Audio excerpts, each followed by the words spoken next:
everyone. Just thought I would come on live. It was just something, just like that could be like my audio diary. There are a couple of things, related to taking care of the earth that, are kind of on my mind. One thing is the human population. Overpopulation is not good for planet Earth because deforestation, less trees putting out oxygen, and more people putting out carbon dioxide and taking in oxygen offsets the ecosystem. And over the period of centuries, with the population growth using more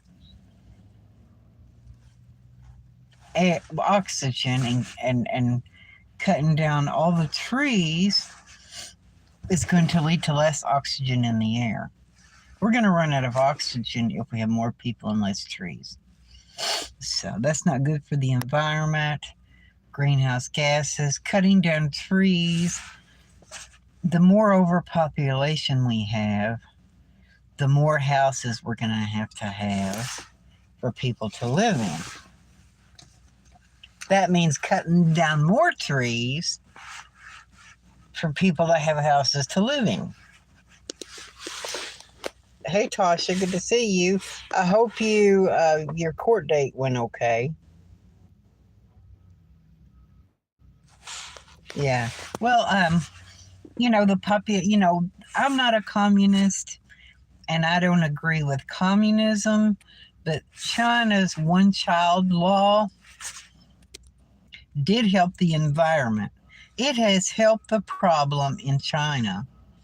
The one-child law has helped the problem in China. It's reduced the population in China. I didn't go. Pamber didn't answer the phone. Oh, okay. That sucks.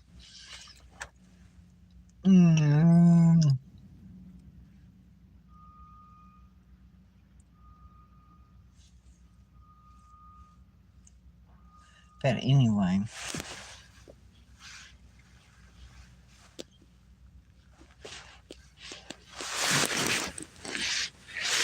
Okay, it's just more trees. We have to have less people in the environment. That means maybe people being gay is a good thing. Maybe people being gay is a good thing. Because if people are gay, they're going to partner up. They're not going to have children. And some of these unwanted babies are going to have gay parents. The gay situation is a good thing in the environment. Gay is good for the environment because if more people are gay, that's going to mean less procreation, less overpopulation, because everybody's going to be gay, and it's going to slow down the overpopulation.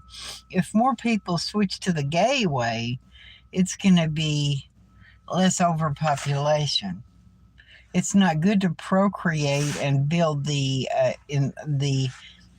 environment by having more people and less trees, because more people breathe oxygen and put out carbon dioxide, and there's less trees to give off the oxygen, and so that's better for the environment.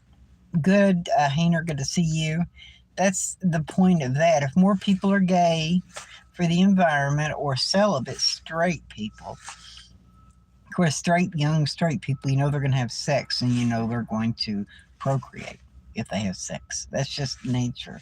But if they're gay, they're not going to procreate. So that's a good thing for the environment. It may be a sin, but it's a good for the environment. So we need to take care of the ecosystem. We need to plant trees. And, people want to have stuff. All these other kinds of animals, they're building a Menards right there. I think that's going to be a Menards. Right next door, they're building a Menards over there. You see the Menards over there? Basically, save big money at Menards. Yeah, it is kind of cold up here. Where are you at, Tasha? Are you still in Tennessee? Yeah, it's been in the 30s today. Maybe it'll get into the 40s today. But the point of it is for the environment, we need to think about balancing the ecosystem. Stop cutting down trees. You know, I mean, all these other animals, they don't need stuff. Humans are the only kind of animal that acquires all this stuff. I mean, population overgrowth is not just about oxygen breathing, more people breathing oxygen.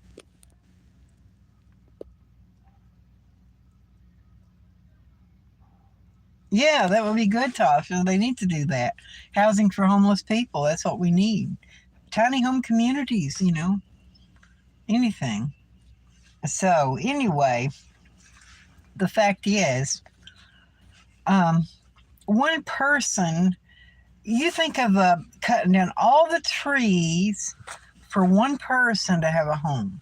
Everybody wants to have a home of their own. Everyone wants a big house of their own.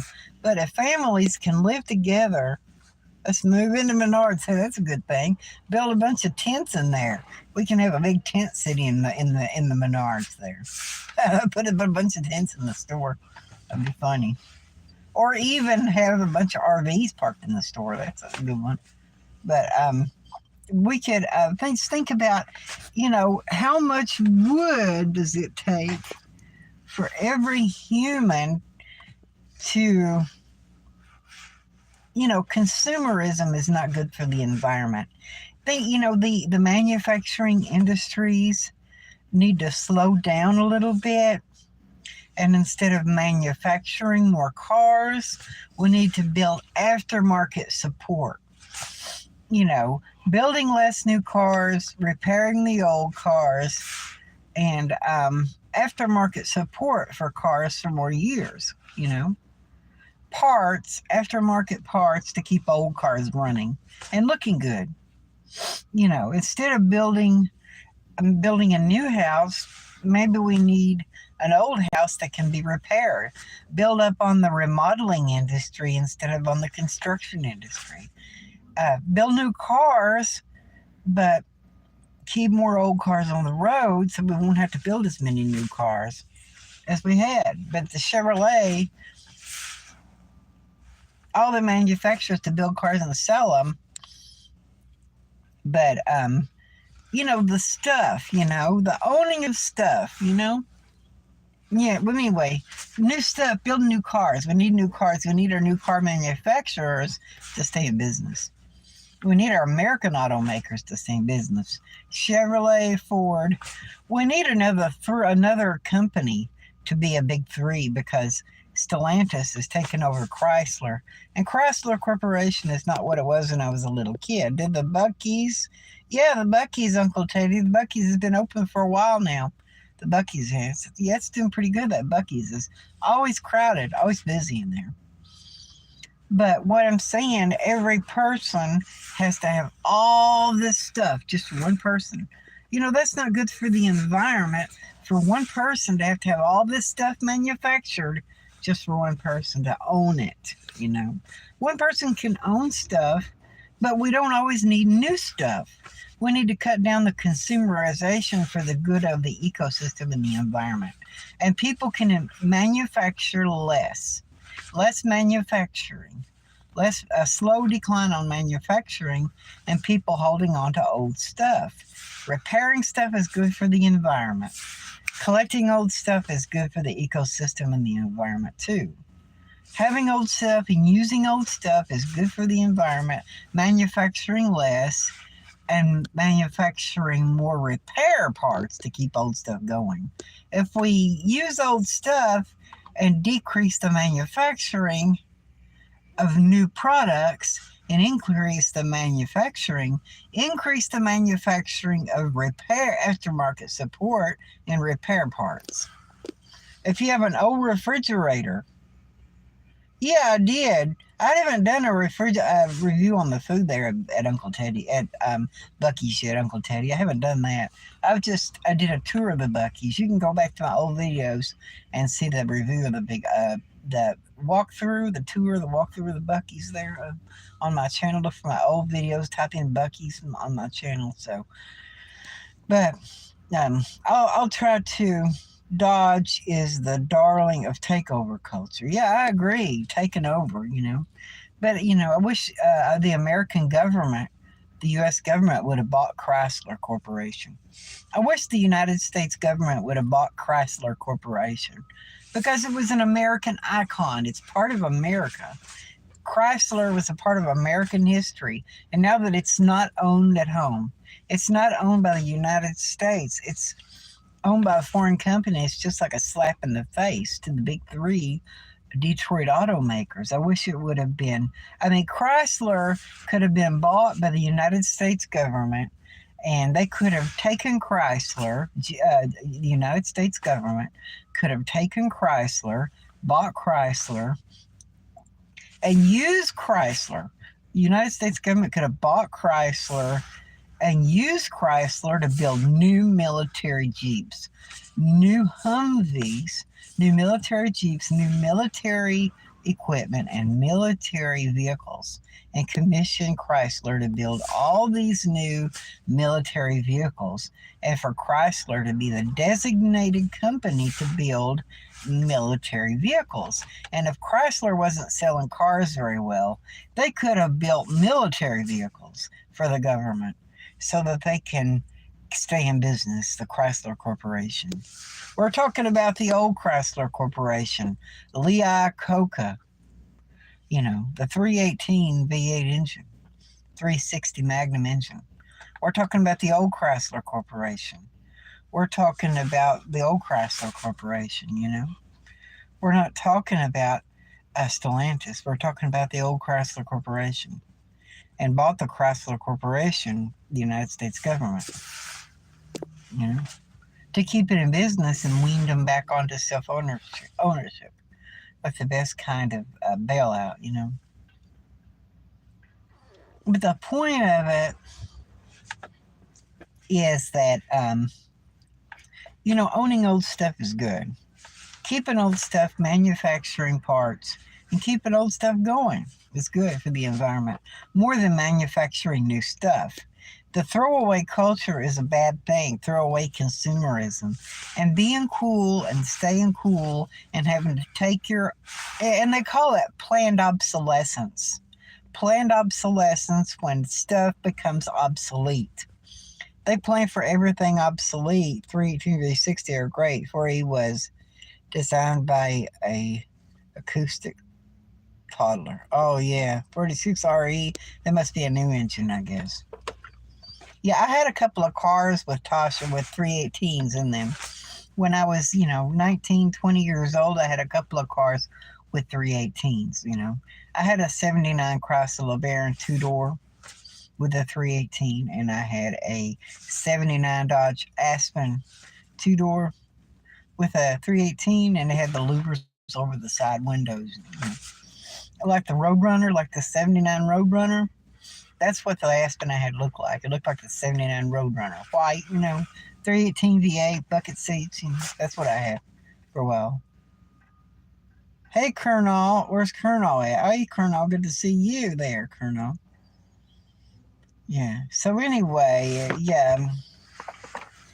But yeah, manufacturing new stuff. But planned obsolescence is a bad thing. Planned obsolescence is not a good thing for things to be out of date.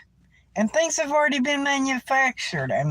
It's already been manufactured. So manufacturing industry is a good thing. But we need to manufacture things to complement the things that have already been made. Complement things that have already been made. Make a new VHS tapes. New blank VHSs to go in the VCRs so people can still record off the TV. There are still few people who do like VHS tapes, and some of these companies, instead of manufacturing a whole new market full of stuff Instead of manufacturing a whole new market full of stuff, throwing away all the VHS and starting a whole new corporation, a whole new plan of manufacturing a whole new set of movies. We have DVD players, Blu-rays, but these things shouldn't be a way to make stuff become obsolete. You know, if the manufacturing industry slows down, so what? If it slows down, maybe things will become more expensive. But it'll be better for the environment because people won't be making new stuff. You won't have to continue. Freddie didn't get a LeBaron when Chrysler made good cars like the LeBaron. Yeah, Uncle Teddy. Yeah, I got it for $200 in 1995. I had an 81 Pontiac Grand Prix and I totaled it. So in a pinch, I had to get a car in 1995. And I always liked those big cars. I always liked them. So I got a 79 LeBaron from a guy in my neighborhood. He went to church with us and everything. And he had a two-door 79 LeBaron. It had a burnt valve that burned oil, and stuff like that. $200 for the 79 Chrysler LeBaron. I drove it for a few months and stuff like that, and I got an Aspen from his brother. The guy that had the LeBaron, he had a brother that lived in the neighborhood that went to church with us too, and so he had an Aspen two-door that looked like the 79 Roadrunner, the white with the louvers over the side windows, a two-door Aspen, a Dodge Aspen with a 318, and I bought the 79 Aspen and drove it for a while too. So the Aspen was a pretty good, nice-looking car, And they made the 79 Roadrunner, and it was a nice-looking car, the 79 Roadrunner. I never really cared for the look of the Aspen and Valori. I never really cared for the look of the Aspen and Valori, but the two-door Aspen and Valori, the two-door Valori, they had the Duster package on the 79 Valori, The Duster package has the louvers over the side windows, the side plastic louvers over the windows. So that really made them sporty on the Aspens. And you can even get an Aspen with a spoiler on the back of it, A trunk lid spoiler and louvers over the side windows, and made the Aspen really cool. But those Aspens with Landau tops, four-door Aspens, they were okay, not bad, ugly cars or nothing like that. They're not ugly cars. The Aspens weren't ugly, but they weren't that attractive either. They're okay. They just weren't attractive, very attractive. But yeah, I miss cars with louvers. Yeah, me too. I miss the louvers. So the louvers were on the rear quarter side windows. The rear side windows, that's where the louvers were. The louvers were factory. The louvers were factory over the rear quarter side windows on the two-door Aspen. Louvers on the rear side windows of the two-door Aspen. And Valori. The Duster package, yeah, that's pretty cool, Uncle Teddy. Lots of old cool cars, But that Valori with the Duster package, the Aspen had a special edition. They had an Aspen RT in 79, I think. The Aspen RT had a manual shift, I think, a 4-speed available, and the 79 Aspen two-door with the louvers over the windows. But mine was just a two-door Aspen. It wasn't, it was a sport, sport package, but it wasn't any kind of a real muscle car or nothing. But yeah, manufacturing planned obsolescence is a bad thing. Manufacture new things to complement the old things people still have. And don't try to have planned obsolescence to make everybody throw everything away. That's the point. It's not fixing things so everything has to be thrown away. And physical media, not manufacturing physical media, it takes a lot of energy to run all these databases for people to listen to music online. I like listening to music online, but I like physical media. And I like my cassettes. Hey, Magical, I'm going to shut this string down, and I'll catch you guys on the flip side. Bye-bye, guys.